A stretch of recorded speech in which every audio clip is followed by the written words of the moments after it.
हनुमान जयंतीला तुम्ही नैवेद्य म्हणून काय अर्पण करता? फक्त केळी आणि नारळ की अजून काही खास?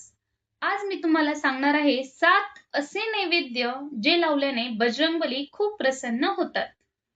तर नंबर 1 केळी. हनुमानजींना केळी खूप आवडतात कारण केळी सात्विक आणि पवित्र फळ आहे. हनुमान जयंतीला 5 किंवा 11 केळी अर्पण केल्यास खूप शुभ मानलं जातं. नंबर 2 बेसनाचे लाडू. बजरंगबलींना बेसनाचे लाडू अत्यंत प्रिय आहेत. म्हणून मंदिरातही तुम्ही पाहिलं असेल, लाडूचा नैवेद्य मोठ्या प्रमाणात अर्पण केला जातो. नंबर 3 बुंदी. गोड बुंदी हा पण एक उत्तम नैवेद्य आहे. विशेषतः लाल रंगाची बुंदी अर्पण केल्यास हनुमानजी लवकर प्रसन्न होतात, असं मानलं जातं. नंबर 4 गूळ आणि चणे. गूळ आणि भाजलेले चणे हा अत्यंत साधा पण शक्तिशाली नैवेद्य आहे. हा नैवेद्य अर्पण केल्याने शारीरिक आणि मानसिक शक्ती वाढते, असं शास्त्रात सांगितलं आहे.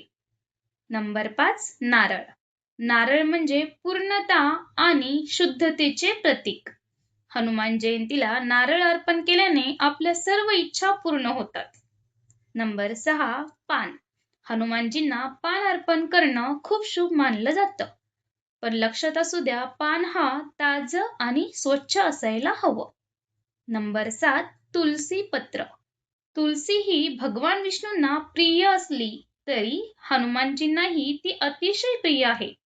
तुलसी अर्पण केल्याने भक्ती अधिक वाढते. तुम्हाला धार्मिक माहिती सोप्या भाषेत हवी असेल तर लगेच सबस्क्राईब करा. पुढच्या व्हिडिओमध्ये मी सांगणार आहे हनुमान जयंतीला हे 5 कामे केल्यास संकट दूर होतात. तर पाहायला विसरू नका.